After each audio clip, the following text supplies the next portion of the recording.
Buenos días tengan todos y todas. Muchísimas gracias por acompañarnos esta mañana, esta fría y lluviosa mañana del jueves 8 de mayo de 2025. Vamos a dar inicio de inmediato a la primera actividad de esta tercera jornada ya. Tenemos 3 días, bueno, con 3 días eh, organizando un conjunto de actividades entre el Centro de Estudios para la Democracia Socialista. Mi nombre es Reinaldo Iturriza, yo soy el director de sedes del Centro de Estudios.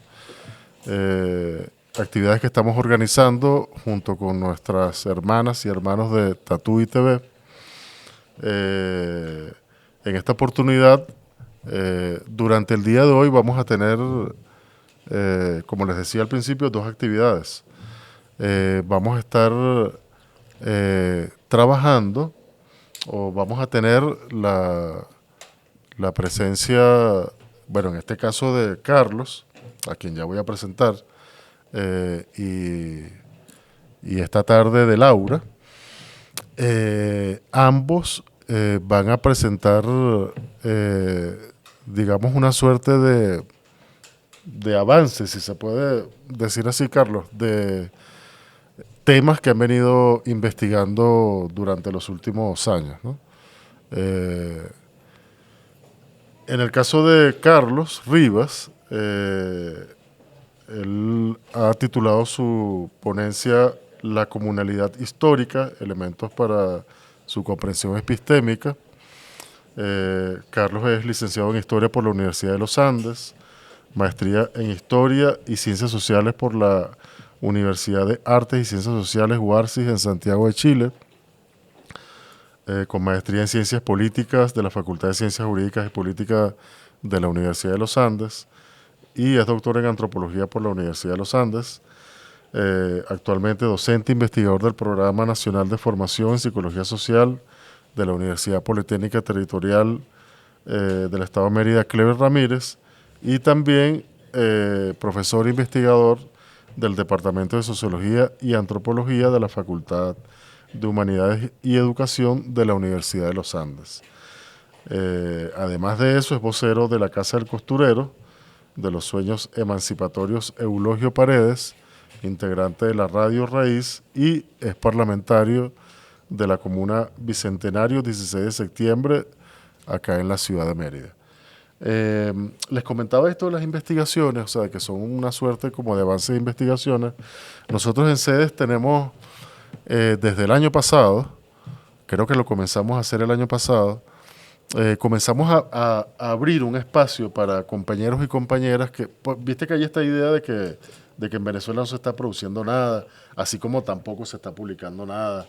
Y bueno, básicamente aquí no estamos, aquí no sé en qué andamos, pero aquí no se está haciendo nada, ¿no? Por supuesto es completamente falso, ahí se está haciendo mucha investigación de mucha calidad, no solamente en Caracas, por supuesto, fuimos a Barquisimeto y nos conseguimos exactamente con lo mismo. De hecho, verdad, Gerardo, la oferta de temas que hubiéramos podido trabajar en Caracas, o que hubiéramos podido, digamos, abrir el espacio para que compañeros y compañeras nos hablaran sobre las cosas en las que están trabajando, excedía con creces el tiempo que nosotros estuvimos allí. Y en Mérida nos está pasando exactamente lo mismo, ¿no? Se está produciendo investigación de mucha calidad, y es una investigación que no se difunde, que no se conoce suficientemente, y mucho menos, o sea, efectivamente hay bastante dificultad para que esas investigaciones sean publicadas. Bueno, cuando las circunstancias son así tan complicadas y, digamos, tan adversas, es que más vale la pena hacer un esfuerzo justamente porque estas cosas se conozcan y se difundan, y esta es un poco la idea de este espacio, ¿no? Nosotros en sedes, a este espacio le llamamos investigaciones en curso. Esta es la jornada ya, Carlos, número 21, y la de la tarde va a ser la número 22. Todas esas conferencias se pueden ver, se pueden mirar en el canal de YouTube de sedes. Y bueno, hoy estamos, para nosotros es un tremendo gusto y estamos muy complacidos y además muy entusiasmado de tener la oportunidad de que nuestro compañero y amigo Carlos Rivas, bueno, nos comparta sus reflexiones sobre este tema eh, relacionado con lo que él llama la comunalidad histórica. Eso es todo, mi hermano. Te dejo en el uso de la palabra, Carlos. Muchísimas gracias, hermano, por acompañarnos, de verdad. Bueno, gracias, Reinaldo. Bienvenido nuevamente a estas tierras merideñas. Para nosotros es muy importante que nos podamos encontrar en estos debates, en estos espacios, en estas discusiones. Siempre que podamos tejer algún espacio de encuentro, para nosotros va a ser muy importante. Además, quiero agradecer pues la presencia tuya, la organización de los compañeros del canal, darle la bienvenida a los profesores del programa que hoy nos acompañan, la profesora Lourdes, la profesora Irmaris, también a los profesores de la Universidad de los Andes presentes aquí, el profesor Ali López, la profesora Mayeli, el profesor Lino Meneses, a quienes le damos la bienvenida. También a Javier, que es parte de la Unidad Territorial en Planificación, pero sobre todo a los estudiantes, a los y las estudiantes. Muy importante la presencia de ustedes aquí, porque este momento es un momento fundamental de todo el proceso académico, reflexivo que nosotros realizamos en las aulas. No aprendemos todo exclusivamente en las aulas. Fuera de ellas aprendemos muchas otras cosas más. Y les invitamos a este espacio no para que hagan relleno, sino para que en su proceso formativo puedan repensar el oficio profesional que les convoca ante lo que ustedes están acudiendo a la universidad. Y eso es muy importante para nosotros. Y es muy importante también que nosotros alimentemos este tipo de espacios para pensar al país. Pensar al país desde su interior es muy importante. Y que esta dinámica en la que, bueno, se han montado pues los compañeros del Centro de Estudios para la Democracia Social, pues nos sirva como motor para dinamizar permanentemente procesos de encuentro de este tipo. Es fundamental hoy para el país, que nosotros pensemos al país permanentemente, constantemente, es muy importante. Entonces, bueno, tiene un valor fundamental la presencia de ustedes, jóvenes, aquí en este espacio. Y digo jóvenes todos, incluyendo a Jovino. Bueno, yo quiero, antes de arrancar con la lectura de algunas líneas que escribí para no perderme en el debate, la mañana de hoy, quería decir que en algún momento pensé en que con la elaboración de este trabajo, ¿verdad?, cerraba un ciclo. Pero resulta que he descubierto que no quedó nada cerrado, sino todo lo contrario. Se abrieron 10.000 posibilidades para seguir comprendiendo este tema que tiene que ver con lo comunitario en nuestros contextos históricos. Y bueno, la idea es que desde sus intereses, desde sus gustos, desde sus afectos, algunos de ustedes puedan continuar esta investigación y decir muchas cosas que seguramente nosotros hemos dejado por fuera en estos planteamientos que muy resumidamente voy a compartir con ustedes la mañana de hoy. Quiero reconocer a quien me acompañó en un primer momento en este trabajo, que fue la profesora Iraida Vargas Arenas.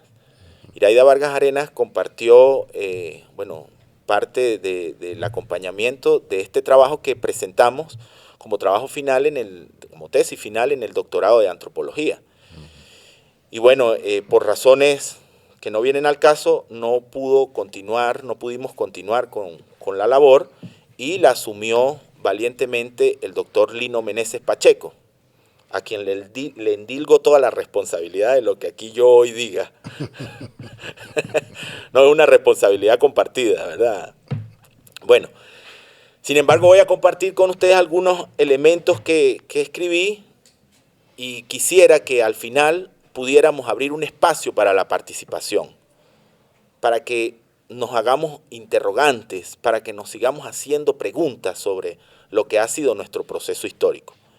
Entonces, bueno, con el permiso de ustedes, voy a iniciar la lectura de este texto y al final yo les pido por favor a los presentes que tomen nota, puedan, digamos, plantear ideas que consideren que es necesaria seguir desarrollando para ampliar este tipo de debates, pues, que son unos debates de suma importancia, no solo para nuestro país, sino para nuestra América completa como región, pues, ¿no?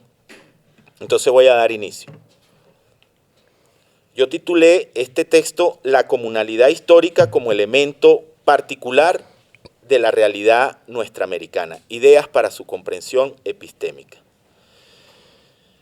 En esta presentación hay más teoría, más reflexión, si se quiere profunda, sobre lo que consideramos un largo andar. De esta forma, darle una mirada científica e histórica al proceso de construcción comunitaria, la defensa de los bienes comunes, la defensa de la vida misma, se hace una necesidad impostergable. Cabe además advertir que sobre estos temas hay una vasta producción en toda América, que se refleja en las luchas de los movimientos sociales y cómo inciden estos en los procesos de transformación y democratización de la región en su conjunto. En ese sentido, se hace necesario y fundamental reflexionar sobre el trato que la historia oficial ha tenido con relación a nuestros pueblos originarios. Aproximadamente 14.500 años de historia no pueden silenciarse tan fácilmente. Sin embargo, los intelectuales al servicio de las élites en el siglo XIX y durante todo lo que ha significado la construcción de la nación, edificaron una concepción de nuestra historia en la que finalmente se justificaba todo el proceso colonial y la presencia europea en nuestros territorios. Mario Zanoja asegura que para esa concepción ideologizada del pasado, los aborígenes y la diáspora africana representaban una especie de arcilla dúctil e inerme que había tomado forma en el modelo de la civilización occidental, representada en este caso por la España imperial. Así las cosas, es necesario advertir que la historia de nuestras comunidades originarias, las que habitaron la cordillera de Mérida, y la comprensión de sus modos de vida son fundamentales para entender el largo proceso histórico que nos brinda hoy una determinada identidad. Por mucho tiempo, los estudios sobre nuestro pasado estuvieron circunscritos exclusivamente a partir de la llegada del español a América. Sin embargo, la misma antropología se ha encargado a través del tiempo de buscar nuevas miradas, de ir a lo profundo de nuestras culturas originarias. La historia de nuestra América es mucho más compleja de lo que la historiografía oficial ha querido relatar en sus discursos, los cuales rinden culto no solo a la llegada del europeo a América, sino también al proceso de la construcción de la nación como hecho positivo que niega la existencia de otras formas de organización social. Para Zanoja, 2011, la cooperación, la reciprocidad y la solidaridad, que son formas de asociación para el logro de un objetivo común, implica necesariamente determinadas formas de producir, distribuir y consumir lo producido de una manera suficientemente equitativa como para justificar que se mantengan las relaciones de cooperación o asociación, o lo suficientemente remunerativa como para preferirla a la acción del individuo aislado. Usualmente concebimos estudios de las llamadas ciencias sociales a partir de la presencia de individuos y sus formas de interacción, las cuales le dan cuerpo a eso que llamamos sociedad. Y no puede ser de otra manera, pues la noción de lo social nos invita a conocer la gente, sus modos de vida y las formas de relacionarse. Sin embargo, no podemos dejar de nombrar algunos aportes desde otras disciplinas que desde otras disciplinas nos ayudan a comprender en detalle lo que ha sido el proceso histórico de larga duración que le ha dado forma a lo que hoy es la cordillera de Mérida. Arturo Escobar, en su texto El lugar de la naturaleza y la naturaleza del lugar, globalización o postdesarrollo, refiere a la importancia que vuelve a tomar el lugar en los estudios inherentes a las ciencias sociales, sobre todo por la temporalidad propia de la llamada sobremodernidad, término utilizado como categoría analítica por Maraugy en su famoso libro Los no lugares. Pero para no confundir las nociones que no tienen relación alguna, pues las temporalidades analíticas son diferentes, volvamos a Escobar, sobre todo cuando desarrolla su contundente sentencia en la que afirma que antropólogos, geógrafos y ecologistas políticos han demostrado con creciente elocuencia que muchas comunidades rurales del tercer mundo construyen la naturaleza de formas impresionantemente diferentes a las formas modernas dominantes. Ellos designan y por ende utilizan los ambientes naturales de manera muy particulares. Lo cierto es que ha habido todo un devenir que explica a profundidad lo que ha sido la historia de muy larga duración, sobre todo con los aportes de Fernand Braudel, que a nuestro juicio son fundamentales incorporar en el desarrollo de análisis que nos permitan entender la construcción de comunidad, pues todo el abordaje que hace sobre los tiempos de muy larga duración tienen que ver con elementos geológicos de formación espacial que dan origen a la cordillera de Mérida, pero también de lo que se conoce hoy como el lago de Maracaibo, ejes fundamentales del poblamiento de lo que hoy representa la cordillera de Mérida, que es el objeto de nuestro estudio, de nuestra investigación. Para los autores de la construcción social de la realidad, se trata de unas legitimidades que se consolidan con el tiempo, que encuentran a su vez modos con que poder explicarse y justificarse. Y no se trata de invenciones fuera de la realidad, pues la realidad del mundo social adquiere mayor masividad en el curso de su transmisión. Esta realidad, empero, es histórica, y la nueva generación la recibe como tradición más que como recuerdo biográfico.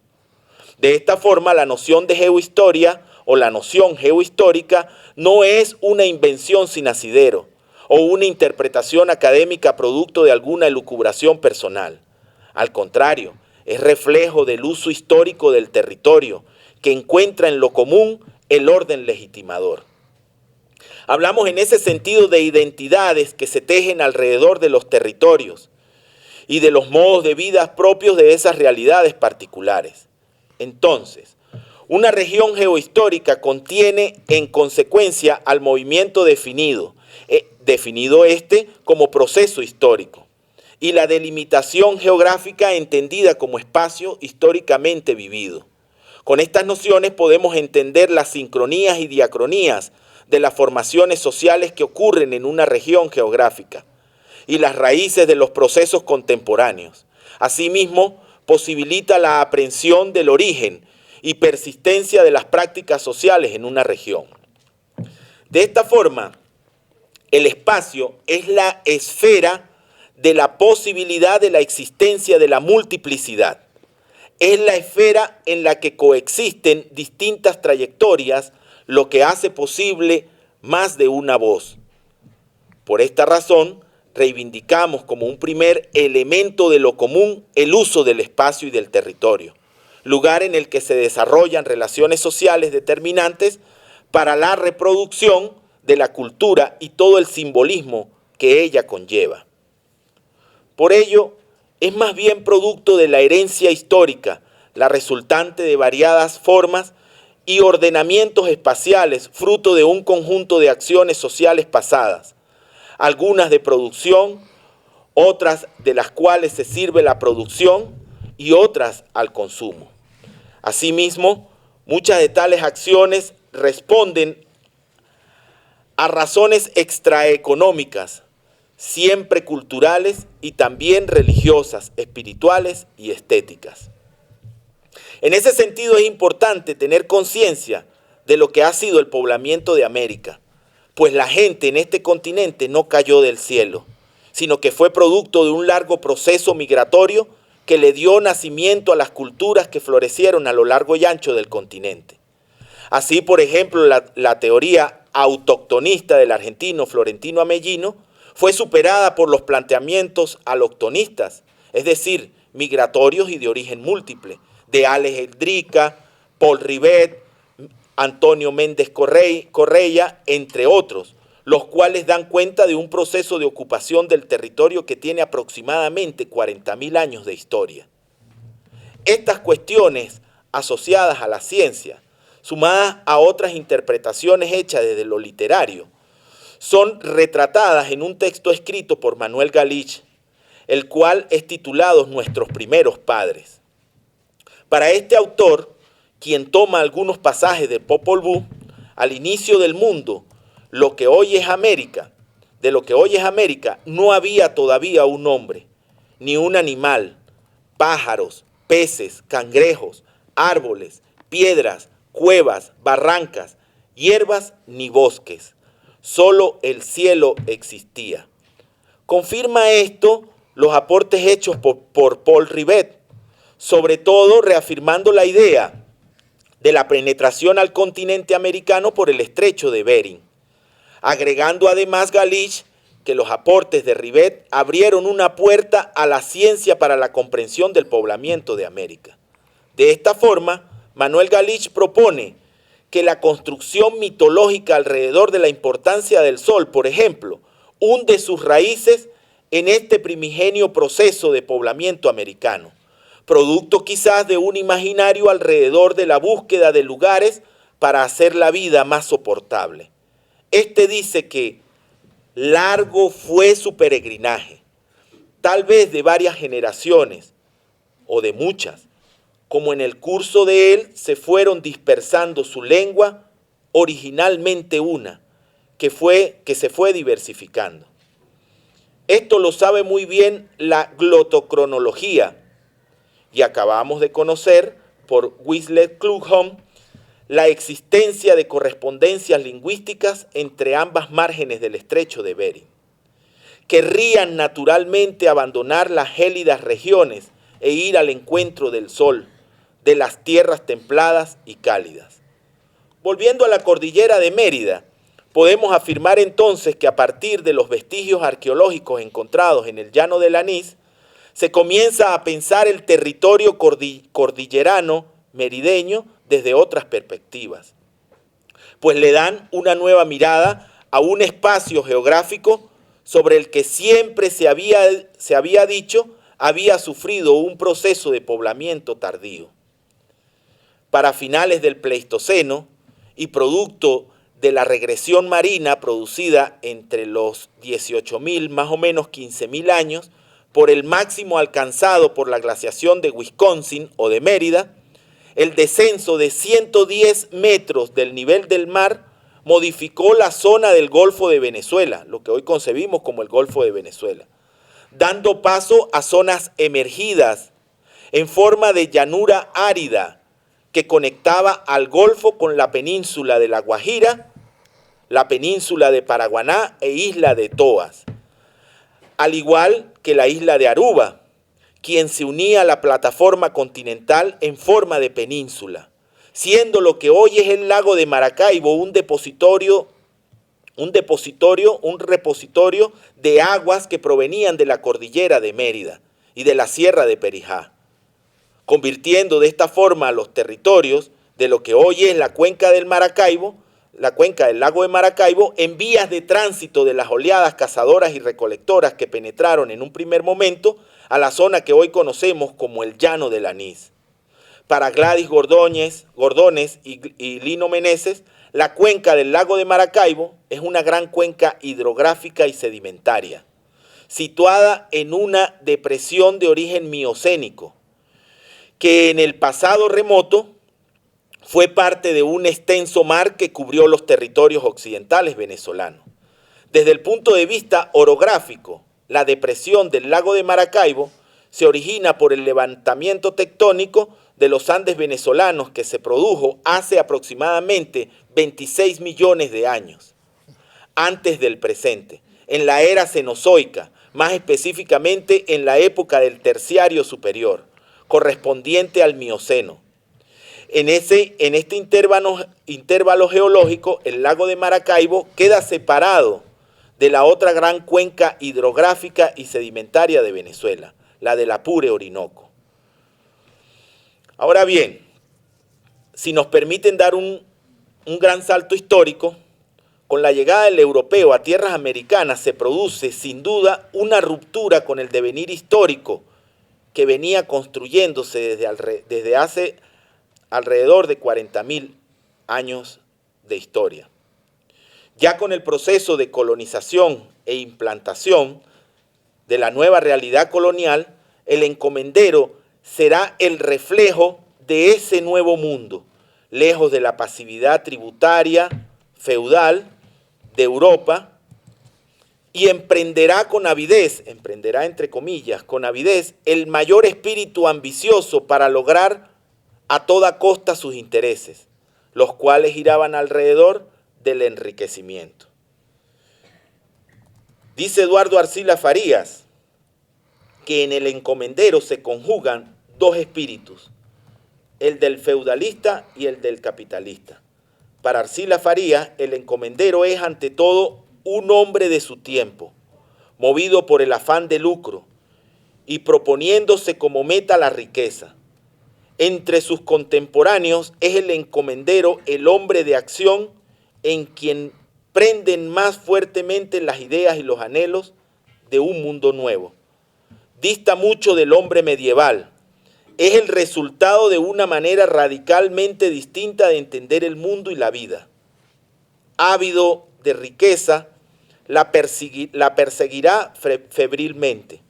Y si no la obtiene primero de un golpe, por el áureo botín que le obsesionó, se conformará después con la encomienda. Pero lo hará pensando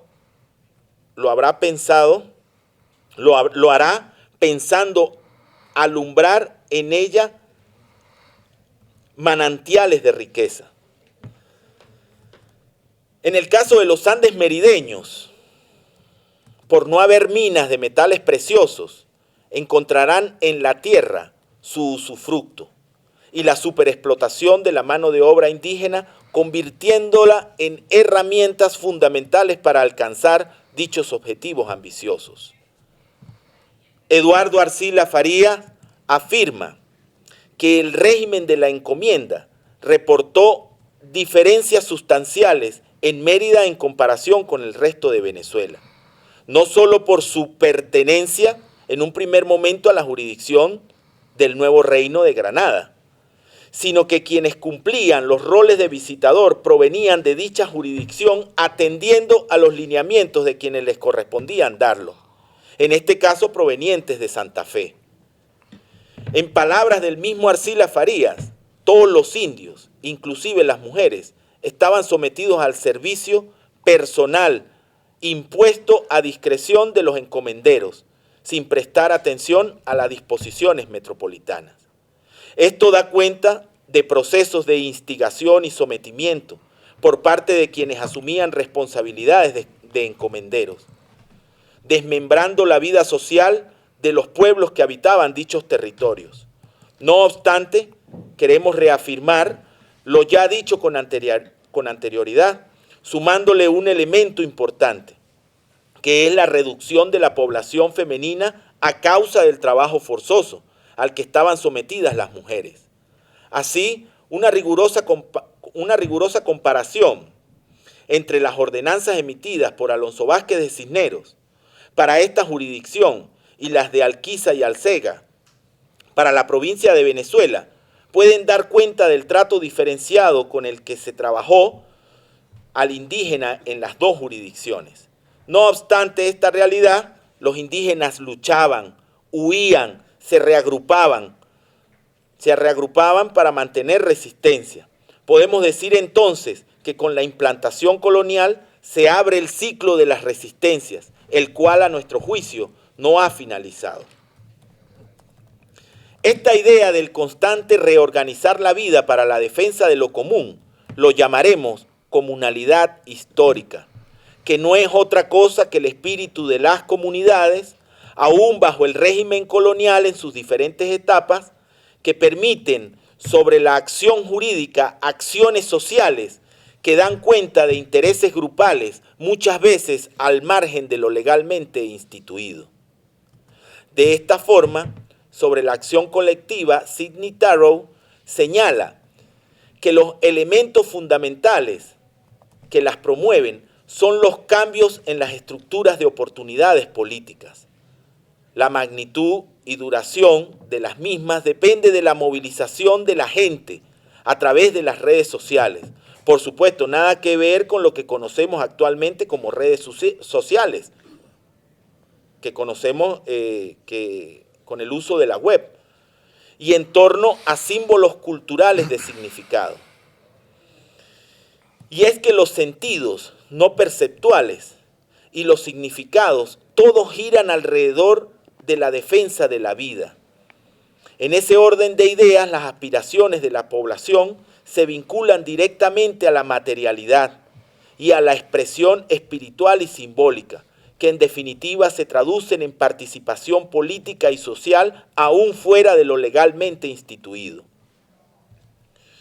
Aun cuando esta expresión de rebeldía ocurra en los sistemas políticos donde la población menos pudiente no alcanza lo que los emprendedores, dueños de grandes masas de capital, obtenían fácilmente, se generan entonces sentimientos de privación. Existen también los sentimientos de privación por decrecimiento y de privación progresiva, ambos relacionados con crisis económicas, sociales y políticas que pueden efectivamente dar cuenta de momentos en los que se desarrollan conflictos que desembocan en turbulencias sociales de grandes contingentes humanos. En la compilación que hace Leslie Bethel sobre la historia de América, encontramos un capítulo de David Braden, el cual titula España de los Borbones, la España de los Borbones y su imperio americano. En este texto hace referencia al estado de desgaste en términos económicos y sociales en el que se encontraba el imperio español y sus posesiones de ultramar para la mitad del siglo XVIII, para la segunda mitad del siglo XVIII. Esta cuestión también la advierte Carlos Emilio Muñoz Orá en un texto titulado Los comuneros de Venezuela, sobre todo cuando desarrolla el análisis del escenario global en el marco del naciente capitalismo del siglo XVIII, donde advierte además el profundo atraso en el que se encontraba España con relación a sus vecinos del norte.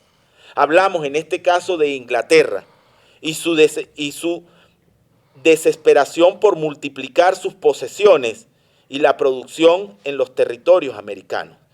La Academia Nacional de la Historia organizó una publicación en el Bicentenario, en el marco del Bicentenario de la rebelión de los comuneros, que fue coordinada por el profesor Alí, y bueno, donde se incluyen varios textos que reflexionan sobre este proceso que conocemos como el de los comuneros de finales del siglo XVIII.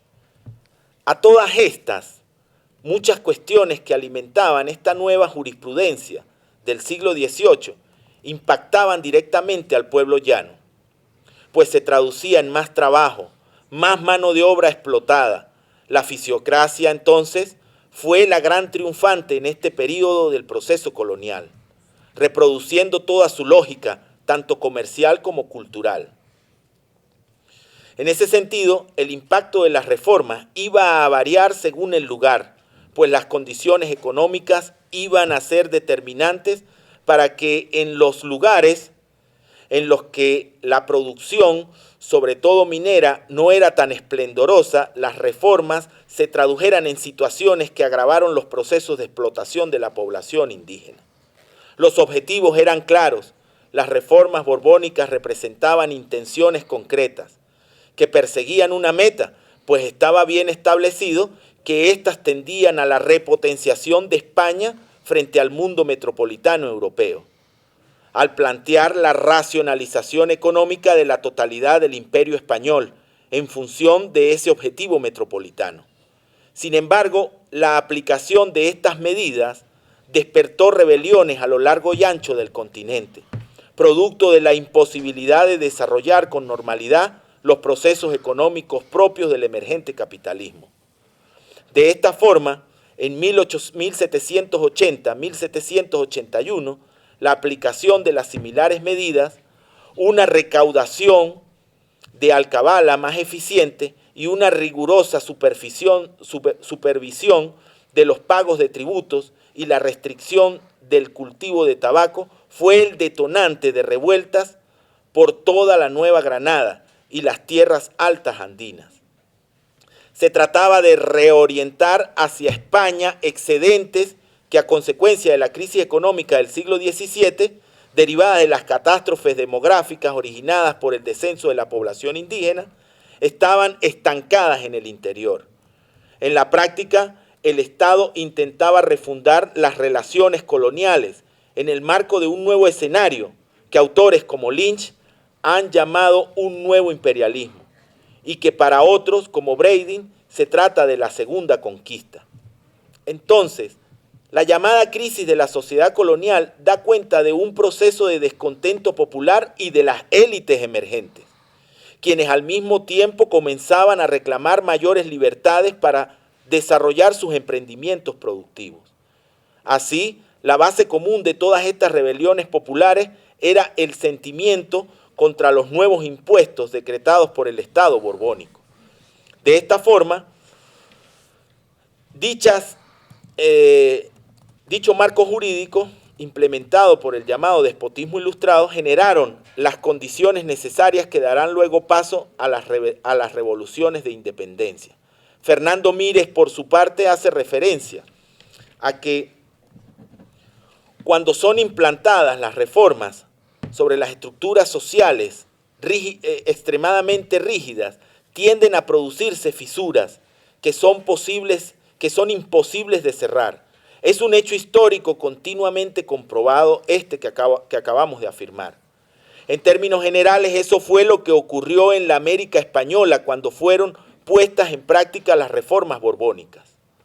La rebelión de los comuneros del Socorro de 1781 se extendió hasta lo que en algún momento fueron los confines de la jurisdicción que pertenecía a la Nueva Granada. Para el momento de la rebelión era la frontera occidental entre la provincia de Maracaibo, que comprendían los estados Táchira, Mérida y Zulia, y la provincia de Venezuela, lo que vendría a ser hoy la frontera entre los estados Mérida y Trujillo. Esta hizo entonces temblar los cimientos del dominio español en los Andes venezolanos. De esta forma estamos ante la disputa permanente de proyectos políticos y sociales en los que el movimiento popular no ha logrado hacer hegemónica su idea comunitaria como proyecto social. En ese sentido, nuestra labor es contribuir a la puesta en marcha de un debate propositivo que plantee al mismo tiempo una agenda de discusión y de tratamiento del pasado, de la educación y los instrumentos para la producción, en el que se pueda edificar otro saber y otro hacer, con el firme objetivo de contribuir al fortalecimiento de las organizaciones comunitarias para recomponer el tejido social fuertemente apabullado desde la llegada del europeo. Así, entendemos a los sujetos desde sus cotidianidades, con la firme intención de darle cuerpo a la noción de sujeto histórico transformador, que al mismo tiempo nos permita alcanzar realidades deseadas, que no son otra cosa que aspiraciones colectivas. Lo que hemos podido observar en los análisis anteriores es que el devenir histórico da cuenta del ataque constante y permanente a la noción de lo común, como estamento que permite consolidar lazos comunitarios. No obstante esta realidad, alterna a ella, se presentan formas de resistencia que encuentran en lo comunitario refugio ante la única posibilidad civilizatoria que ofrece Occidente. En consecuencia, ya es momento para ello, consideramos fundamental tomar en cuenta la noción de comunalidad histórica, verbigracia todo el argumentario desarrollado hasta el momento y la cual proponemos desde el desarrollo de este trabajo. Como hemos podido observar, ha habido a lo largo de la historia una tensión importante entre lo que dice el Estado, el desarrollo del mercado y lo que los pueblos conciben como refugios de resistencia para sobrevivir y sobrellevar las pesadas cargas que socialmente impone por lo general la hegemonía de la clase dominante. En ese sentido entendemos que todo este proceso comunicativo organizacional está fuertemente influido por elementos dialógicos, contenidos en la comunicación popular, la cual serviría como instrumento político transformador que incide directamente en las formas organizativas de las distintas clases sociales. Darle sentido al territorio es consolidar espacios para la organización y la lucha popular, lugares comunes que propicien el encuentro, el diálogo y la reflexión sobre temas fundamentales que nos atañen a todos. El amor al territorio tiene que ver con la topofilia y desde ahí debemos partir para resignificar la venezolaneidad, para que esta última pueda dar cuenta de nuevas relaciones que en definitiva alimenten el espíritu de lo común desde la perspectiva de lo comunal. Por cierto, hablar de lo comunal es hablar de Latinoamérica, pues este debate viene a ocupar el centro de la discusión de los procesos de transformación en la región. Conclusiones. La cultura, la religiosidad, el intercambio, el cuidado del agua, el autocuidado comunitario, el conocimiento ancestral y muchas otras cosas más forman parte de todo un acervo cultural e histórico que da cuenta de una comunalidad que ha existido a través del tiempo y que aún hoy, en tiempos del individualismo extremo, luchan para mantener vivos los lazos sociales que en definitiva dan cuenta de la posibilidad de humanizar a seres humanos que cada día viven en dinámicas irreales impuestas, que dibujan los medios de comunicación y las redes sociales. Estos últimos emergen como los grandes paladines y orientadores del desarrollo, los profetas del mundo que viene, los nuevos desmanteladores de los lazos sociales comunitarios. Estamos entonces ante una oportunidad de sumo valor. En consecuencia, pudiéramos estar claramente hablando de tener como nunca antes la posibilidad de superar elementos que han distorsionado a las identidades colectivas. Hay que ponerse a la tarea y dedicarse a estudiar y reestudiar nuestro proceso histórico y social. Primeramente, para entender lo que ha sido el devenir de nuestro pasado. En segundo lugar, para poder generar conciencia crítica sobre lo que ha dicho la historia oficial, los silencios y las omisiones de lo que ha sido nuestro pasado, para a partir de allí poder mirar con atención las posibilidades reflexivas que nos inviten a seguir desarrollando la idea de la comunalidad histórica. El espíritu constituyente permanente es el equivalente a la comunalidad histórica, que representa al mismo tiempo las luchas populares por la defensa de los bienes comunes y que plantea al mismo tiempo elementos de cuidado y autocuidado alrededor de la recomposición del tejido comunitario.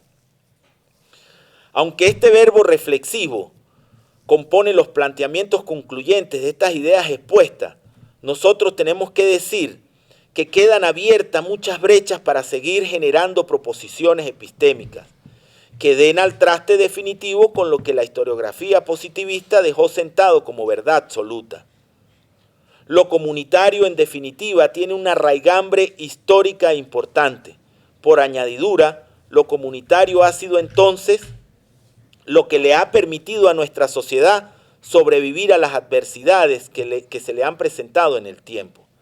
La lucha por la defensa de la aldea, por el territorio, por el derecho a existir, por los dioses, por el derecho a organizarse territorialmente en función de las posibilidades de encuentro local, ha sido y será una razón para que podamos seguir alimentando el espíritu comunitario de los autogobiernos.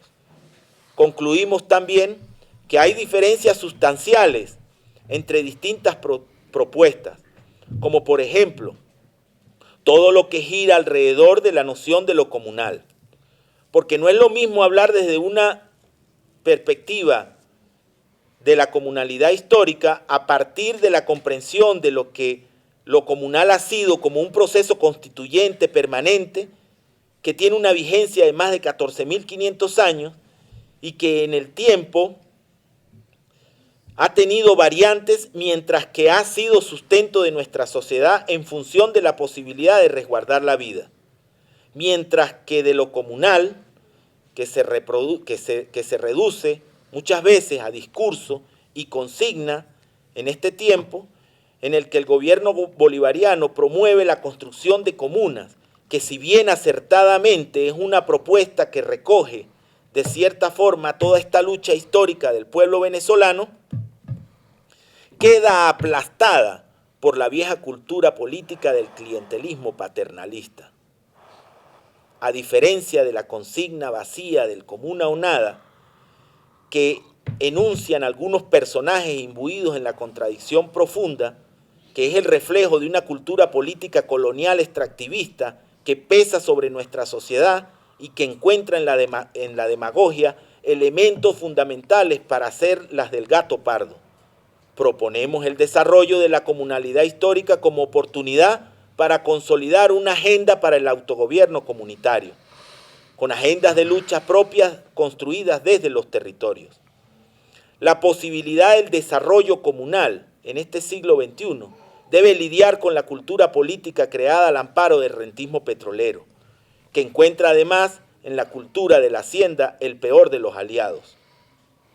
Las posibilidades de pensar la comunalidad histórica implican democratización de la tierra, de los recursos naturales, de la ciencia y la tecnología, y por tanto de la educación como elemento que finalmente sirve de herramienta para que las sociedades puedan generar sus argumentarios teóricos que les permitan al mismo tiempo edificar nuevas concepciones de mundo. Concluimos entonces con que la comunalidad histórica se convierte en un proceso constituyente de larga duración, que ha servido como herramienta para que hoy día la sociedad venezolana, específicamente en los Andes merideños, pueda contar con un movimiento popular que pueda definitivamente dar al traste con el proyecto civilizatorio de la modernidad agonizante. Muchas gracias.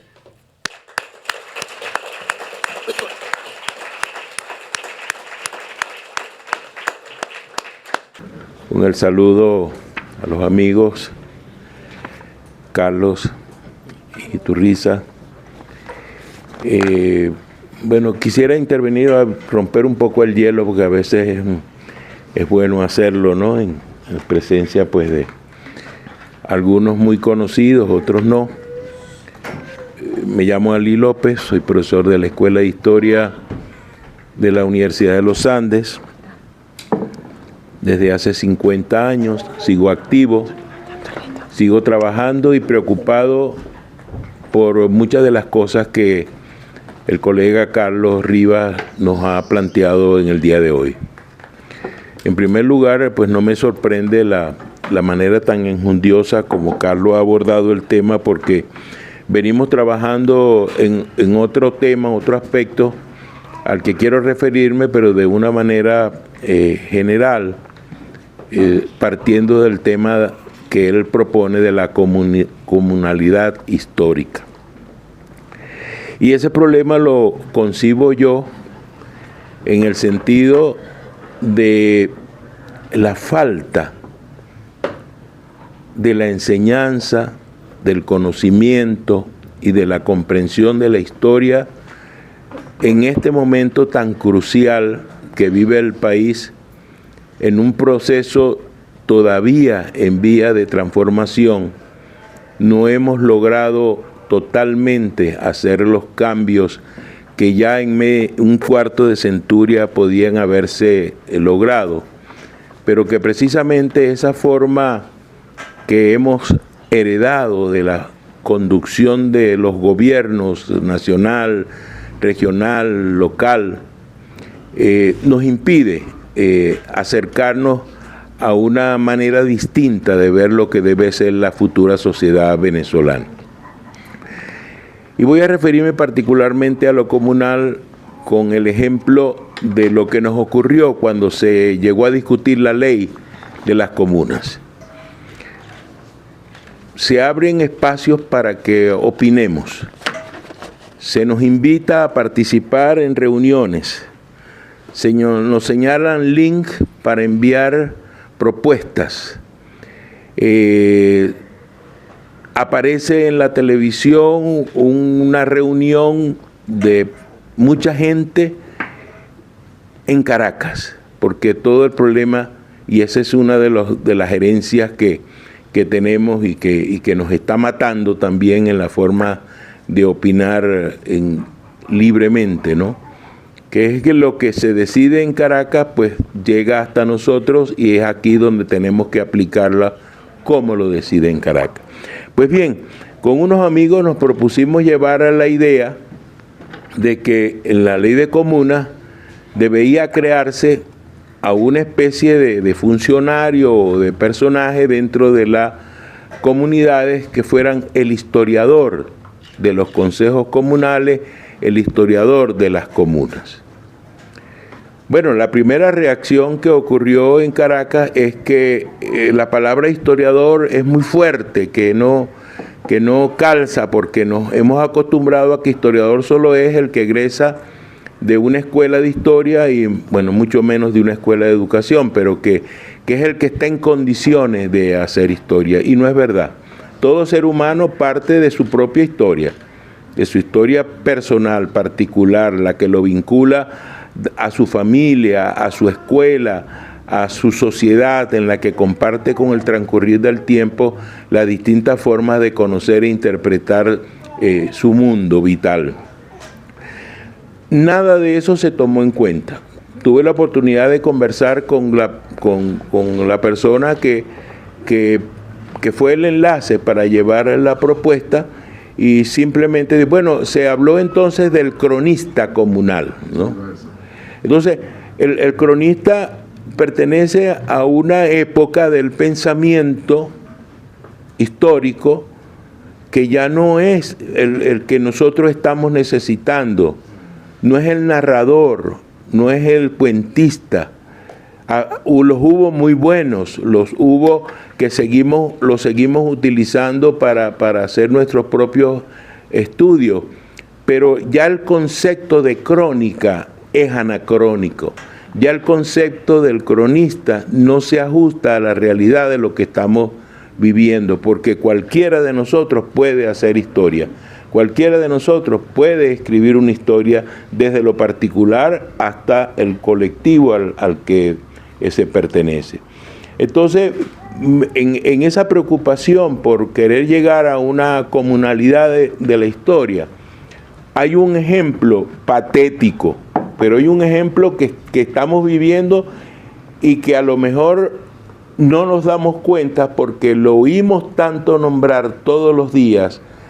Bueno, el avión que acaba de llegar a Rusia llevando al ciudadano presidente de la República se llama Avión Simón Bolívar el Libertador. Y ese es lo que hemos estado escuchando siempre. Entonces creemos que de verdad, por oírlo en todas partes, en un clásico hípico, en una universidad, en una escuela, en un liceo, en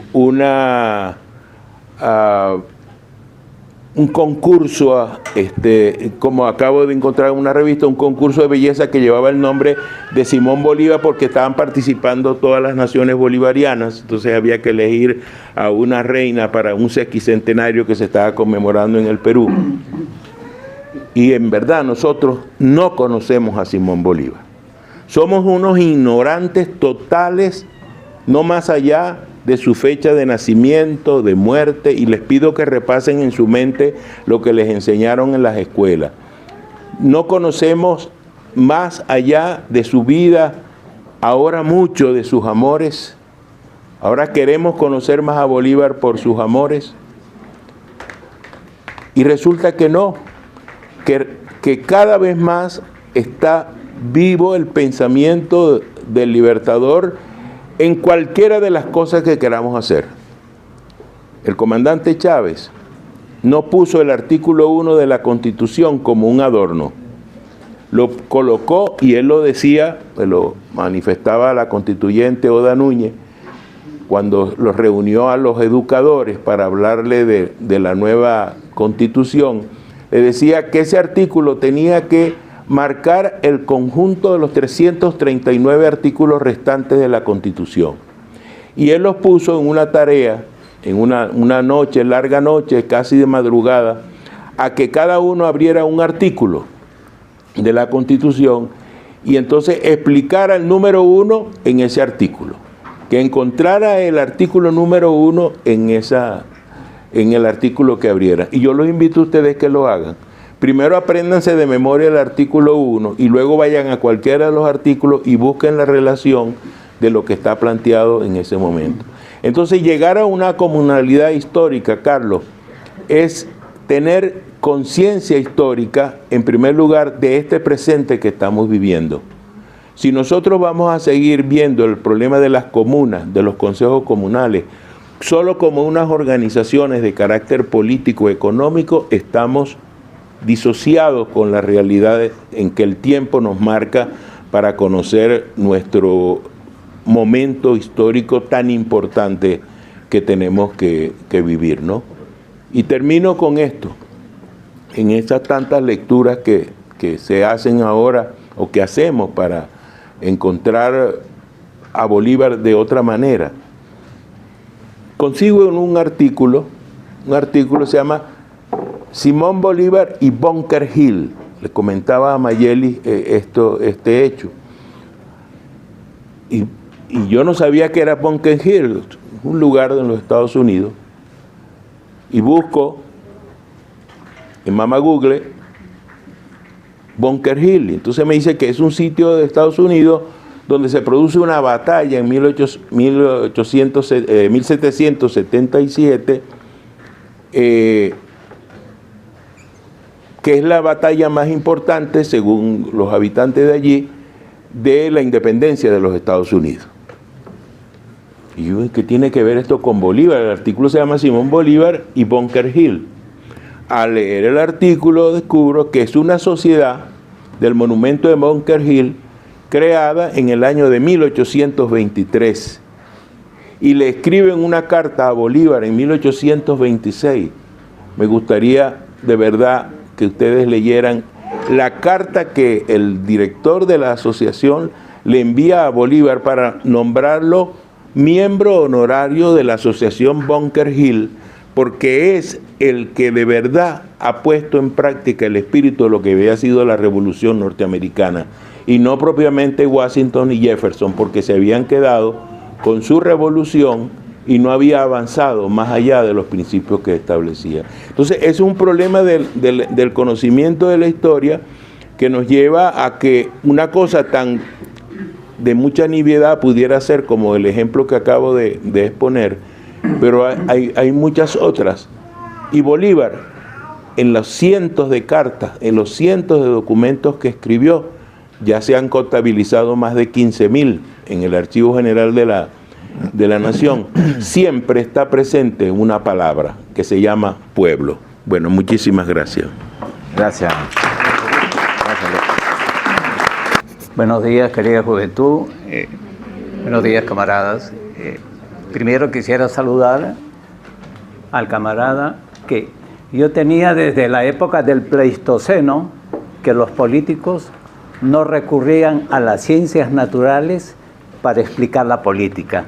Camarada, realmente parece un chiste, pero casi desde la época del Pleistoceno, que yo no veía a un compañero haciendo un análisis político amparado en las ciencias naturales. Eso es lo que nos hace falta, querido. Y otra cosa, saludo a la juventud. Es tan hermoso ver a los jóvenes tratando de tener una nueva concepción, porque saben que la humanidad se ha construido con dos grandes paralelos. Una, con la clase dominante que ha creado una estructura. Entonces, hubo un filósofo árabe, no, de África, que dijo, si los leones hicieran su historia, echarían los cuentos en contra de los cazadores. ¿Qué cosa es la historia? La historia es de la clase dominante. Quien tiene el poder, tiene todo. ¿Y qué más el poder si no es para construir una narrativa de opresión? Por eso, la única forma de romper las cadenas es aferrarse a la ciencia. Y la clase dominante lo primero que hace es coactar la ciencia, coactar los instrumentos de liberación para que nosotros estemos pensando en todo menos en los procesos de liberación. La única forma de romper las cadenas es hablar. Cuando hemos conversado nosotros, por ejemplo, de la época cuaternaria, ¿qué cosa es el Pleistoceno? Todas esas palabras a todos nos parecen como nuevas, cuando no debería ser. Ese debería ser el pan nuestro de todos los días. Empezar a indagar de dónde venimos nosotros, de dónde venimos, cuál ha sido nuestro camino. Es verdad que la familia, la sociedad la que tenemos ahora, de ahí venimos. Hay que empezar a derribar toda una concepción que ahora peor con los teléfonos. Ahora la cosa se ha complicado más, la liberación, porque antes, por lo menos el sector que quiere mantener la explotación en los pueblos y quiere mantener la ciencia, ellos no podían llegar a todos los lugares. Ahora no tienen un sitio donde, no hay un sitio donde ellos no lleguen. Entonces es más difícil el proceso de liberación. Ustedes prenden un celular, ahí la tecnología y la ciencia, hay maravillas, pero nos han acostumbrado a utilizar los celulares para las maravillas que tienen. No, nos han acostumbrado a una cantidad de estupideces y de necedades que tienen que ver con la ruptura de la vida privada de la gente. ¿Qué está haciendo Shakira? ¿Qué está haciendo el otro? Eso es. Si uno hace un asalto a una buseta, manos arriba, todos los celulares aquí, a ver si van a observar si alguien está utilizando el celular para algo constructivo. No, y la culpa no es de nosotros, no es de los que tienen el celular, es los que controlan la mente y más la mente de la juventud. Es por eso que yo saludo y al camarada nuevamente por hacer esa invitación con la juventud, porque aquí es donde está el proceso de liberación. Porque repito, la historia la hacen los que dominan y la única forma de liberar es hablar realmente de dónde venimos. Porque fíjense, estamos concentrados, los medios de comunicación nos tienen concentrados. ¿Qué va a pasar en Roma? ¿Qué va a pasar con el Papa? Que no nos quieren hacer creer que en pleno siglo XXI, como muchos en Estados Unidos no creen, el compañero nombró a los Estados Unidos. En Estados Unidos el sistema dominante es tan opresor y tan idiotizador del pueblo norteamericano que allá todavía una buena parte de la población cree que la Tierra es plana. Yo no lo digo desde mi posición antiimperialista y anticapitalista. No, es una realidad. ¿Y por qué? Porque un sistema imperialista, de la forma como es Estados Unidos, necesita que su gente esté totalmente alienada, controlada. En términos criollos, que sean estúpidos, idiotas. Manejarlos como un control. Ese es el proceso de liberación que está haciendo el camarada. Cuando él echa el cuento de dónde vienen las comunas, fíjense hasta dónde se ha ido. Se ha ido casi al origen de la tierra, que es a donde nosotros debemos de pararnos, de dónde venimos, porque si nosotros no sabemos, nos han acostumbrado a no saber de dónde venimos. Un presidente norteamericano, que todos son unos ignorantes, porque allá los presidentes no es el que sabe más y el que tiene más control de la naturaleza, el que tiene más control económico, la plutocracia, el que tiene más dinero. Ahí vemos a este nuevo señor lo que está hablando, ¿no? Lo que está haciendo. Ustedes tienen que analizar, nosotros tenemos que aprender a cuestionar las cosas que el orden existente presenta, ¿no? Estados Unidos, ¿por qué tiene que decir el presidente de Estados Unidos quién lo ha elegido para decir que los venezolanos no podemos vender el petróleo como todo país? Eso nuestra juventud tiene que preguntarse. ¿Por qué un señor de allá tiene que decir? Está como que usted le diga a su vecino, yo no quiero que tú vayas a comprar a la bodega aquella. Ahí tenemos que razonar que hay un acto de coerción, hay un acto de atropello, y nuestra juventud tiene que comprender por qué somos atropellados. Casualmente por eso, porque en muchas instituciones y sobre todo las academias, el sistema educativo ha sido la columna vertebral de la explotación. Lamentablemente nuestras universidades han dejado de ser, hace muchas décadas, centros de iluminación de la liberación. Pero esto tiene que ver con toda una discusión más compleja que la clase dominante ha venido tejiendo fino para crear todo un poder alienante. Entonces, compañeros, yo para no cansarlos y darle oportunidad al resto de compañeros, reivindico y saludo nuevamente al camarada y a todos ustedes. Muchas gracias. Bueno, darle gracias al profe Carlos por la invitación. Sé que hay bastantes jóvenes. Quería aportar algo rápido, sencillo, que me dejó un poco una incógnita. Cuando hablo del tema, darle gracias al profe porque es importante desde este punto conocer un poco más de lo que es la historia. Sinceramente estoy un poco decaído en eso, ya que actualmente, si pongo los pies sobre la tierra, estamos tan sumergidos de cosas que las redes sociales nos muestran, y es importante saber el diseño original, desde dónde partimos y tener un poco más esa reflexión. El profe Ali López, ¿no? Comentó un tema que me dio bastante vuelta sobre que nosotros podemos ser de impacto, de transformación en nuestra comunidad, llevando lo que es la historia. Y me dejó esa incógnita. Bueno, yo pertenezco a una comunidad y me gusta integrarme mucho, apoyar, servir, estar siempre atento de todo lo que se maneja allí.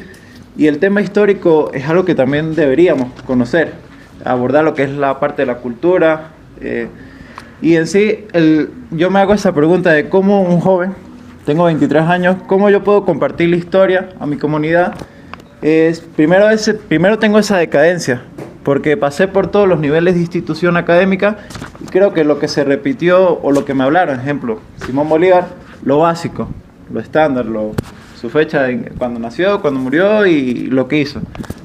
Y a veces no nos sumergimos tanto en ese método. Entonces, ¿cómo puedo yo transformar o impartir historia en mi comunidad si no tengo a veces esa necesidad? Y creo que también, si yo quiero impartir historia a los jóvenes donde yo comparto, en mi comunidad, ellos se van a aburrir porque lo ven algo básico. Bueno, eso es lo que me dan en el liceo, eso es lo que me hablan en las instituciones, desde un método, ¿cómo lo puedo decir? Simplista, estándar, no innovador. El compañero aquí habló un poco de redes sociales, casi que atacándolas, pero hay que ver también porque las redes sociales son muy útiles hoy en día y podemos impartir historia por medio de las redes sociales. Entonces yo estaba pensando que la intención no es atacarlas, sino usarlas como métodos de transformación para impartir. Podemos crear un Instagram con un hashtag que hablemos de historias relevantes, historias que le gusten a los jóvenes, que verdaderamente los motiven a saber quién es Simón Bolívar. O no solo él, sino sé que hay otras personas que también formaron historias, que también transformaron espacios y bueno, los entornos. Pero bueno, mi pregunta era esa. ¿cómo puedo ser yo una persona de transformación? Aplicar la historia en mi comunidad. ¿Qué métodos se pueden aplicar hoy en la actualidad para captar a la juventud, a esta generación que no es el futuro, sino ya la generación que está ahorita es el presente? Hay que saber eso también. No sé si alguien me puede apoyar ahí. Claro, que responda. Sí. Muchas gracias. Bueno, mira, yo quería, voy a hacer un par de comentarios. Uno, en primer lugar, bueno, felicitar públicamente al profesor Carlos Rivas por su excelente conferencia. Estoy seguro, Carlos, que eso es una suerte de resumen de algo más largo, ¿verdad? Sí. Y que hay cosas como, hay algunas partes importantes para la comprensión integral del texto que no están allí, ¿verdad? Ok. Pero está bien, me parece muy inteligente de tu parte porque uno queda con ganas de leerse la cosa completa para captar como el sentido, ya lo decía, integral, ¿no? Me parece que es un trabajo bastante denso, muy bien soportado conceptualmente. Me parece que ese concepto con el que trabajas de comunalidad histórica, el constante reorganizar la vida social para la defensa de lo común, me parece que tiene mucha potencia hermenéutica. Y bueno, hermano, cuando uno, digamos, ve parir esos conceptos, los celebra porque no es un ejercicio frecuente, ¿no? Además, te lo quería compartir públicamente, pero además al auditorio. Me parece que tiene otra. Este es tu trabajo para optar al doctor, o sea, tu trabajo de doctorado en antropología. Bueno, yo no sé qué está pasando en este momento y voy a tratar de vincular esta muy breve reflexión con esta cuestión de las redes sociales. Pero ahorita, de las cosas más fascinantes que yo he leído, que realmente, yo tengo 51 años, yo me gradué en el año 2000, es decir, hace 25 años, como sociólogo en la Universidad Central de Venezuela. Y hay pocas cosas de las que yo me he leído en mi vida que me han movido tanto la cabeza como un par de libros que he revisado recientemente. Y bueno, por eso les hago la propaganda.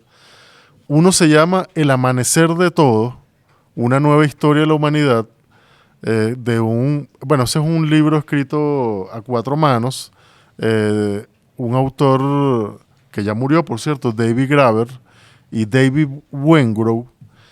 Y este mismo David Graeber escribió hace, no sé, 10 años, 15 años, bueno, un poco menos creo, había escrito un libro que se llama En Deuda, y es algo así como una nueva historia, 5.000 años de economía, ¿no? El tipo se propone como reescribir la historia de la economía, por lo menos los últimos 5.000 años. Entonces, fíjate que ya desde el título, son títulos que conectan mucho, al menos estéticamente, ¿no? Tienen como un cierto tono a esa infinidad de libros de autoayuda con los que uno se cruza cada vez que va a una librería, ¿no? Sobre todo las librerías, las grandes cadenas de librería en Venezuela, que además son muy pocas, ¿no? Uno entra y, bueno, básicamente lo que se consiguen son libros de autoayuda con títulos rimbombantes que a uno le llaman la atención, ¿no? Y yo creo que, por supuesto, esa es una literatura que tiene su público, pero yo creo que hay como un abuso, ¿no? Hay como una cierta tendencia a menospreciar a uno al que lee, ¿no? Y creen que solamente por ponerle un título, digamos, llamativo al libro y porque la portada sea bonita y cosa, uno se lo va a leer, ¿no? Yo creo que con las redes sucede algo similar, pero ya voy a ir para el tema de las redes, ¿no? Lo cierto del caso que en ambos casos, tanto en el caso como del Amanecer de Todo, como en el caso de En Deuda, de estos 2 libros, uno con lo que se consigue, o sea, yo me quedé, como ya lo decía, yo me quedé verdaderamente sorprendido, porque son estudios de antropología política, porque son, en el caso del Amanecer de Todo, uno es antropólogo y otro es etnógrafo, y en el caso de En Deuda, el autor es el antropólogo, de ambos es el antropólogo, y son estudios o sea, con muy fuerte anclaje en la antropología política, hermano, y literalmente es una revisión radical de la manera como nosotros concebimos la historia. Es decir, creo que todos los que nos hemos formado en historia, en sociología, en ciencias sociales, ciencias políticas, psicología social inclusive, creo que son obras que vale la pena revisar. La manera como se replantean el tema de la formación del Estado, el tema de la formación del mercado, bueno, la agricultura, la cuestión, una discusión sobre la libertad, sobre el poder, es muy, muy interesante. Te lo comento porque eso, algo está pasando en el campo de la antropología política que yo no entiendo muy bien qué es, ¿no? Tal vez tiene que ver con la audacia, ¿no? O sea, creo que el antropólogo tiene un poco de esa audacia que nos hace falta para replantearnos porque al final, bueno, esa es otra reflexión en la que no me voy a meter ahorita. En todo caso, yo reivindico es la audacia para repensar y para reconstruir, hacer el ejercicio de repensar y reconstruir nuestra historia. Y me parece que este trabajo tuyo se inscribe en ese esfuerzo, hermano. Y pues eso creo que le da muchísimo mérito, ¿no? Y creo que yo creo que para abordar la cuestión de las redes sociales, yo también creo, como decía el segundo Carlos, aquí en Mérida hay un montón de Carlos. Como decía Carlos el estudiante, ¿cuál es tu apellido, Carlos? Como decía Carlos Márquez, y esta es la casa de Carlos Marce, estamos rodeados de Carlos. Yo creo que sí, yo creo que las redes pueden ser un instrumento muy, muy útil. Yo creo que la cosa tiene que ver con, es decir, creo que el problema es la cantidad de contenidos, ¿no? Es decir, en la misma medida en que multiplica la capacidad casi hasta el infinito de divulgar contenido, bueno, en esa medida, por supuesto, van a circular una cantidad de contenidos que son verdaderamente lamentables, ¿no? Por eso que está, digamos, tan de moda hablar de esta cosa de los fake news y de las mentiras. Circulan ciertamente muchas mentiras, circulan literalmente, o sea, mentiras hechas, digamos, profeso, a propósito, para sembrar confusión, para sembrar, es decir, ¿sabes? Esa cosa cuando uno está hablando con su mamá, ¿no? Con todo el respeto que uno le tiene a sus padres. No, bueno, eso es verdad porque o con los chamos, o con los hijos de uno, pero los chiquitos, ¿no? No, eso es verdad porque yo lo vi en ¿cómo se llama? No, ya Facebook no, los chamos no ven Facebook. En TikTok, eso es verdad porque yo lo vi en TikTok, ¿no? Es decir, esa equivalencia que se hace entre redes y verdad. Efectivamente, circulan muchas cosas que son mentiras allí, o medias verdades, etcétera, pero bueno, pero también hay un montón de información sumamente valiosa. Hay canales en YouTube de historia que son extraordinarios, ¿no? Que bueno, en Venezuela no se producen tanto ese tipo de contenidos, pero hay países donde se produce información de mucha calidad y específicamente sobre historia de América Latina, sobre las guerras, independencia, etcétera. Hay cosas verdaderamente importantes. Entonces, sí es verdad que o sea, las redes están concebidas para que uno, digamos, para que uno se haga básicamente adicto a ellas, ¿no? Por eso uno se puede quedar pegado una hora viendo tonterías. A veces hace falta porque uno necesita desestresarse, reír, ¿no? Cónchale, o sea, tampoco está mal reírse de vez en cuando. Es decir, yo creo que en general hay que tener una mirada, yo creo que creo que tampoco tenemos que subestimar, ¿no? a los usuarios y o sea, a la gente que usa las redes. Creo que también hay como una cierta capacidad para discernir entre las cosas que nos resultan útiles y las que no, ¿no? En todo caso, bueno, al final, un poco lo que sucede con los libros, ¿no? Creo que también uno desarrolla criterios para poder distinguir cuándo unos contenidos nos resultan útiles y cuándo no. Entonces, bueno, todo esto para decir que incluso Carlos Márquez incluso en materia de historia, si uno busca bien y con un mínimo de orientación, uno puede conseguir cosas muy útiles en todos los órdenes. Es decir, hay gente que da clases de matemáticas, eh, bueno, infinidad de contenidos. Hay cosas muy, muy buenas eh, en las redes, ¿no? En general.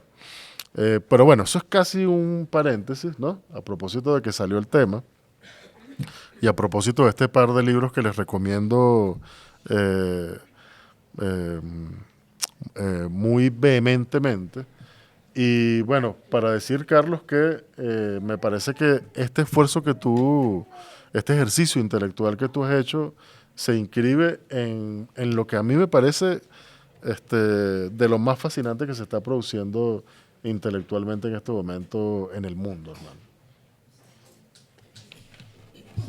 Bueno, yo quería, a partir de algunas cuestiones que plantearon quienes intervinieron, quería dirigirme en primer lugar a los estudiantes, a mis estudiantes. Aquí hay estudiantes de la Universidad Politécnica Territorial del Estado Mérida, Clever Ramírez, del Programa Nacional de Formación en Psicología Social. Y hay participantes de dos unidades curriculares. Una se llama la construcción social de la realidad. Ajá. Y la otra se llama psicología comunitaria, psicología social comunitaria. Y contexto sociopolítico venezolano. Ajá. O latinoamericano. Latinoamericano. Es decir, las unidades curriculares se empatan con este debate. Y háganse la pregunta, ¿qué hago yo como estudiante universitario? ¿Cuál es mi rol como estudiante universitario? Los estudiantes universitarios en este país han dinamizado la política del país desde hace mucho tiempo, pero con fuerza desde el 28, desde aquella denominada generación del 28 hasta nuestros días. Un estudiante universitario propositivo, un estudiante universitario que escribe, que produce, que entiende su rol transformador, es un estudiante universitario útil para el país. Útil, transformador.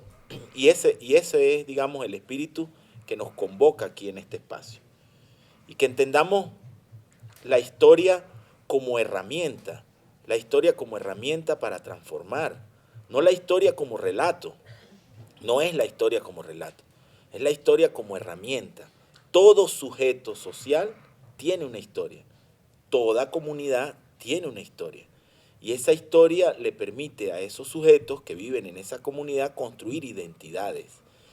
Y cuando se construyen identidades se pueden construir al mismo tiempo proyectos comunes. Y cuando se construyen proyectos comunes, se edifican esperanzas para la vida, pues. Recuérdense aquel texto que en algún momento comentamos de Víctor Frank, ¿no? El hombre en búsqueda de sentido, creo que. El hombre en búsqueda de sentido. Que es eso, pues, ¿no? Construirle sentido a la vida. Es muy importante. Y ese es el papel de nosotros como, digamos, estudiosos de los procesos sociales, vamos a decirlo así. Porque es que nosotros no somos unos psicólogos pasivos que van a recibir los traumas que el sistema genera, sino que nosotros tenemos que ser propositivos y cambiar precisamente esas relaciones que generan esos traumas, que generan esas afecciones, que generan esas realidades con las que nosotros, bueno, tenemos que convivir, nos toca convivir, pues, ¿no? Todos estos debates en torno a la liberación de los seres humanos, digamos que han formado parte de una larga tradición de la crítica. Se me viene a la mente uno de los muchos autores que han planteado este tipo de discusiones y que no tienen nada que ver con Venezuela, por ejemplo, Erich Fromm, ¿no? En su texto El miedo a la libertad. ¿Qué plantea Erich Fromm en El miedo a la libertad? Que es un autor obligatorio de lectura obligatoria para cualquier estudiante de psicología social. Erich Fromm, El miedo a la libertad. ¿Qué plantea? Bueno, ¿por qué para las sociedades es digamos, tan cómodo o tan fácil aceptar el gobierno de otros por sobre el propio. Esa posibilidad de autogobernarse se convierte sin duda alguna en una razón muy poderosa para construir nuevas realidades. Y si no avanzamos en esta discusión, si no empujamos esta discusión hacia un horizonte transformador, pues va a quedar en consigna, puede quedar en consigna. Y si queda en consigna, no se hace nada. Se hace el ejercicio del gato pardo, como lo decía aquí, ¿no? Cambiar todo para que nada cambie. Y si cambiamos todo para que nada cambie, pues vamos a seguir reproduciendo la lógica en la que estamos inmersos, la lógica enfermiza social en la que estamos inmersos. Bueno, creo que esto es una discusión mucho más amplia, es una discusión mucho más extensa. Las comunas, sin duda alguna, jóvenes y compañeros asistentes a este espacio, las comunas no le pertenecen a un sector político. Esa posibilidad de las comunas, de construir comunas, es digamos, una oportunidad que tenemos como sociedad para cambiar las relaciones sociales, para cambiar las relaciones humanas, para volver a mirarnos a lo interno de nuestros propios procesos.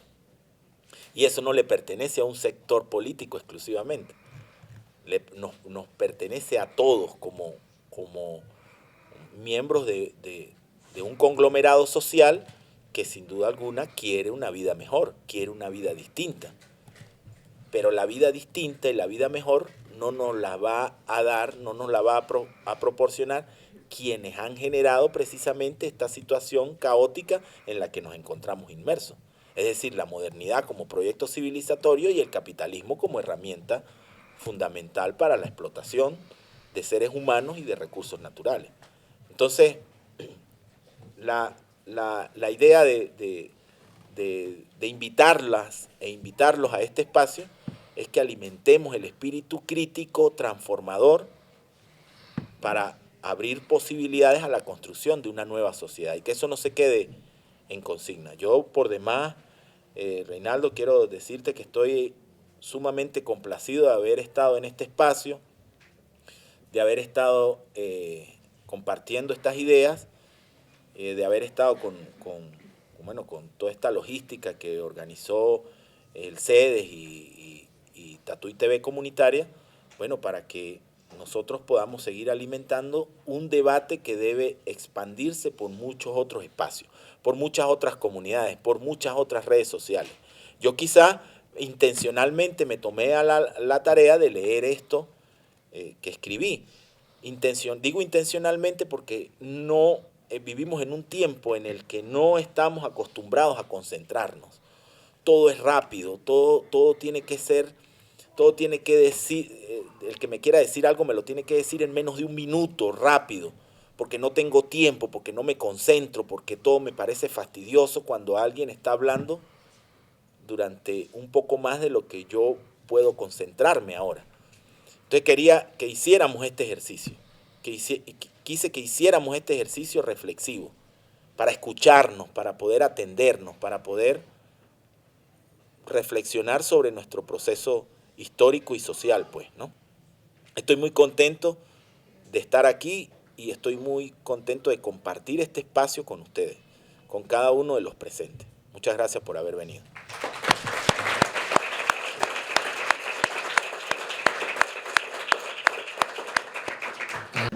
Agradecida por la invitación, aunque creo que fue algo, el profe dijo que si no venía, no, mentira.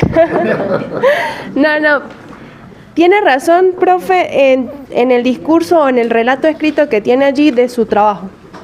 Creo que estaba haciendo como un análisis de todas las materias, creo que de psicología social, todo el discurso o todo el relato de inicio a fin de lo que es la esencia en el aspecto de lo que es la psicología social, al menos de lo que nos han dado.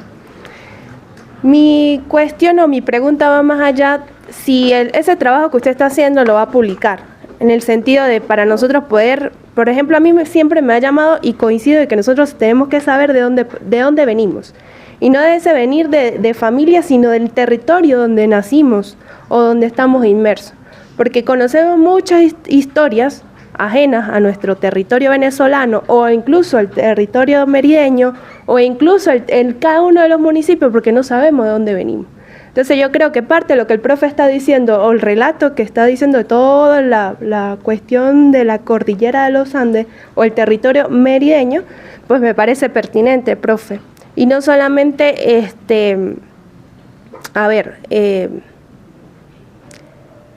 darle alusión o a otros contextos de lo que era, por ejemplo, la parte política, económica, cómo nos relacionábamos unos con otros. Aquí había muchas comunidades que ahorita creo que los jóvenes no sabían que existieron o dónde estaban establecidos. Entonces yo creo que eso es rescatar la historia. Y creo que en la ULA parte de eso se da y eso es una esencia de esa universidad, porque nací también de la Universidad de los Andes y creo que esto es un intento también a recuperar nuestra historia en la parte de lo que es el territorio merideño. Muchas gracias.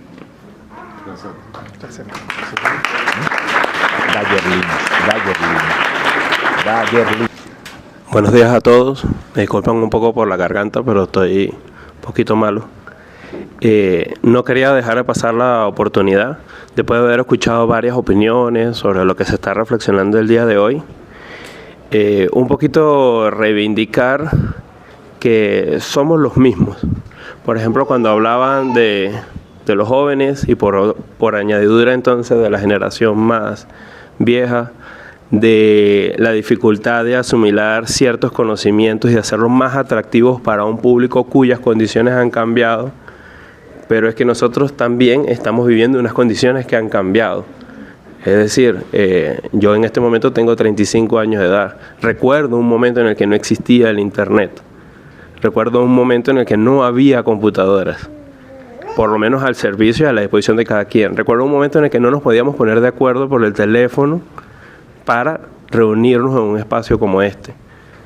Esas cosas ocurrieron. Ahora hay otras circunstancias. Estamos viendo que si el desarrollo de la IA, una herramienta extraordinaria, muy útil para muchas cosas, pero como herramienta, como un cuchillo, sirve para lastimar y sirve para hacer. Depende de nosotros cómo lo utilicemos. Lo fundamental allí es que nos aboquemos. Creo que de todo lo que se ha dicho, me parece lo más importante es la voluntad de hacer preguntas. Independientemente de la razón por la que cada uno de nosotros estemos aquí, porque nos tocó, porque es parte de la tarea, porque me gusta el tema, porque estaba pasando por aquí enfrente y vi un aviso y me llamó la atención, porque conozco a los compañeros, cualquiera que sea la razón, tenemos una oportunidad de sentarnos un momento, de hablar unos temas y de intercambiar opiniones. Eso es lo que nos alimenta y lo que nos lleva mucho más allá. Estoy de acuerdo con lo que han comentado un poco, que ahorita tenemos una pequeña falla, que es la falta de concentración. Yo mismo soy víctima de ello. Me es mucho más fácil, más agradable ver un video de 15 minutos en YouTube que me resume todo un proceso histórico del que vivimos y el que fundamenta la actualidad. Pero hay un pequeño problema con eso, que es que estamos aquí sentados en un edificio. Hay unas cámaras, hay los flash, los que emiten la luz, hay unas sillas.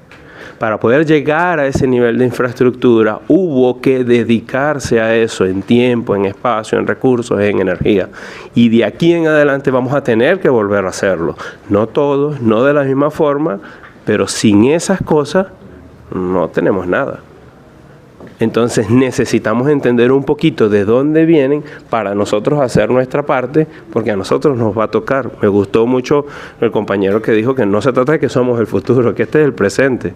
O sea, es una transformación que tenemos que hacer en este instante sobre el mundo que queremos, porque podemos tener 1000 opiniones distintas, pero hay muchas cosas que no funcionan. Y si hay cosas que no funcionan, tenemos que buscarle la vuelta. Y por último, cuando se menciona en el área de psicología social, que es un área que a mí me apasiona mucho, que me gusta mucho, nos estamos enfrentando a un grave problema de fragmentación de nuestra identidad y de nuestra personalidad a nivel global. Y eso tiene mucho que ver con la falta de comunidad, con la falta de conexión, con la falta de que quien tiene una debilidad encuentre un apoyo, con la falta de poder aprender los unos de los otros, con la falta de construir proyectos en conjunto o de cuestionar y decir esto no me parece, esto no me gusta, ¿por qué no lo hacemos de otra forma? Eso me parece vital y bueno, celebro mucho este espacio y este tipo de actividades que lo permiten lograr. Gracias. Primero felicitar al profesor Carlos por la invitación, esta posibilidad de salirnos un rato del aula de clase, de dedicarnos. En estos días se hablaba con los compañeros del tareísmo, de los trabajos, las responsabilidades, la nota, la calificación, cómo vamos a aprobar las unidades curriculares y se pierde entonces de la universidad esa otra esencia que aparte de ser la parte académica, pues tengamos un momento para la reflexión, para pensarnos y para desarrollar el pensamiento crítico, que es a lo que estamos llamados en cada una de las unidades curriculares que estudiamos en la UPTM, en los programas de formación. Entonces, felicito al profe por darnos esta oportunidad de unir las distintas unidades curriculares que confluían en el horario hoy y encontrarnos en este espacio para tocar un tema tan interesante que viene desarrollando, una investigación que es muy necesaria, porque no somos seres completos si no nos organizamos y vivimos socialmente en comunidad. ¿Sí? Entonces, el tema de desarrollar esa categoría de análisis, esa mirada, ese concepto de comunalidad histórica, además, relacionarlo con lo histórico, es más que pertinente para cada uno de nosotros porque nos permite entendernos y reconocernos como sujetos históricos, que es también ahí donde está el quid de la cuestión, de entender de que no solamente vamos a explicar nuestra historia a través de la mirada de otros, sino que es aquí y ahora, en el presente, como lo dice Carlos, desde nuestro entendimiento como propios sujetos históricos. Entonces, interesarnos primero por eso, a qué comunidad pertenezco, de dónde vengo, qué puedo aportar a mi comunidad desde mi visión. Y estos espacios definitivamente nos ayudan a buscar respuestas y a encontrarlas, ojalá, prontamente desde nuestros propios procesos de análisis. Otra cosa importante que hay que remarcar, que bueno, con respecto al tema de la historia, pues la enseñanza de la historia pasa por una crisis muy grande a nivel mundial, pero en nuestro espacio que nos compete, en nuestra pequeña parcela, en nuestro país, pues se hace cuesta arriba el tema de la enseñanza de la historia. Yo como profesional de la historia, egresada de la Escuela de Historia de la Universidad de los Andes y profesora adscrita al Programa Nacional de Formación en Historia en la UPTM, no tengo un espacio para ofrecerle esa formación a los jóvenes venezolanos y a todo el que quiera y esté interesado en estudiar la historia, porque empezamos por nuestra propia casa, nuestra propia comunidad universitaria, la UPTM, no da respuestas para darle continuidad al Programa Nacional de Formación en Historia. Entonces ahí tenemos una cosa que evaluar y chequear a profundidad qué está pasando, hacia dónde está mirando la comunidad. Ya lo dice el profesor Ali, muchas propuestas se elevaron hacia Caracas, ¿sí? Hacia esa visión central y no fueron tomadas en cuenta, ¿sí? La palabra historiador asusta también, parece ser, o más que asustar, los historiadores podemos resultar incómodos también, porque trabajamos con el compromiso de la verdad. ¿Sí?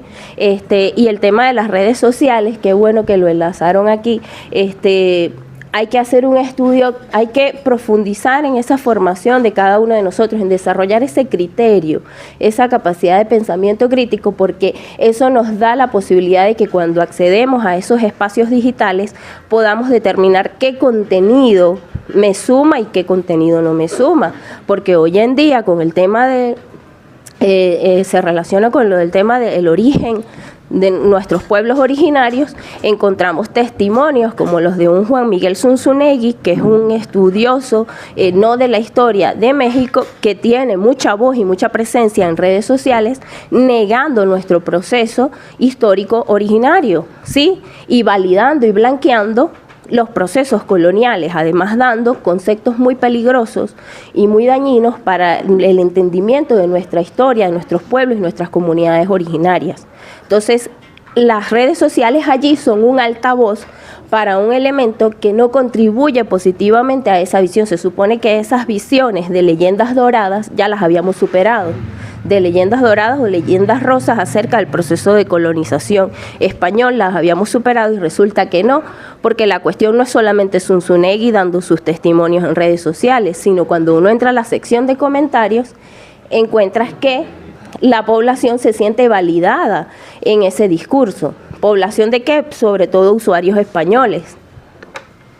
¿Sí? Que niegan hechos como que se haya violentado la salud física de nuestras comunidades indígenas y se hayan visto diezmadas en ese proceso de expoliación comercial. Entonces, la negación de esos procesos es algo a lo que estamos llamados entonces nosotros a combatir también desde nuestra propia formación y de nuestro entendimiento crítico. Sí, saber. Además, también hay espacios muy buenos, como por ejemplo aquí en Venezuela podemos encontrar el caso de la profesora Inés Quintero, que ha utilizado las redes sociales actualmente de nueva cuenta para divulgar. Pero trayendo también a veces los mismos vicios que se tienen en la academia, porque hay publicaciones polémicas, como puede ser una reciente sobre una estatua de Manuela Sáenz en Mérida, donde hace una serie de cuestionamientos que ya había hecho en una publicación anterior y busca la respuesta, y yo le dije, la respuesta está en este colega que ha investigado las estatuas, profesora, que es Samuel Hurtado. Voy a Samuel Hurtado y él resulta que ese día, él dijo, ahora más tarde les respondo a todos sus comentarios porque estoy redactando un artículo en este momento, no sé para qué, no recuerdo para qué portal donde él colabora, diciendo que ya en una oportunidad le había enviado toda la información y además no se le da el crédito.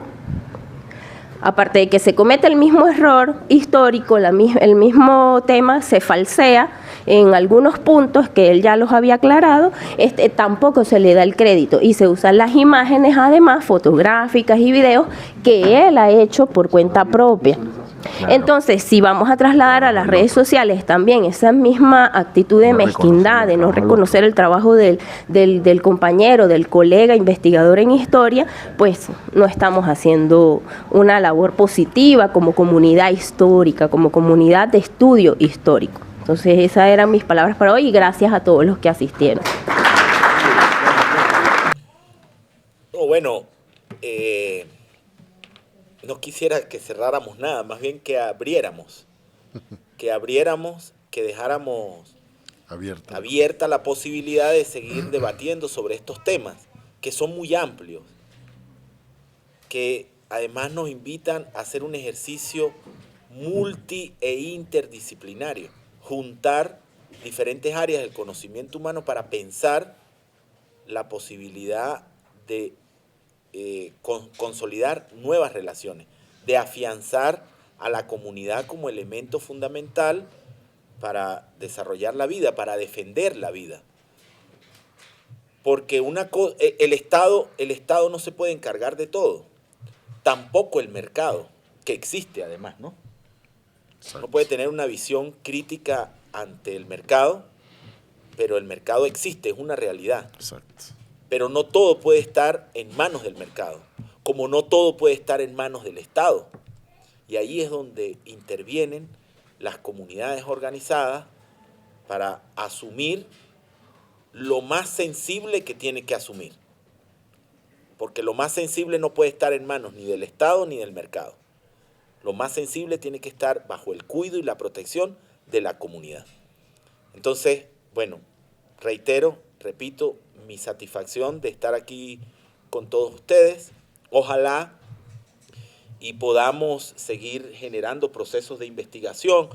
Recientemente acaba de ser publicado el número 4, la edición 4 de nuestra revista, que es la revista del Programa Nacional de Formación, que se llama Interpsique, que es una revista que está dispuesta, creada y diseñada para que participen académicos con investigaciones, pero donde también intervengan comunidades organizadas con alguna reflexión, pero fundamentalmente estamos poniendo al servicio de la comunidad estudiantil ese órgano divulgativo, ¿no? Para que expresen de la forma en cómo quieran expresarlo, a través de una fotografía, a través de un dibujo, a través de un poema, a través de un cuento corto, pero que como estudiantes universitarios digan algo, construyan conocimiento en conjunto con su con sus profesores. Muchas gracias, Reinaldo, de verdad estoy muy conmovido de estar aquí con ustedes, y a todo el equipo del CEDES y de la televisora Tatuí, quien hace posible este espacio.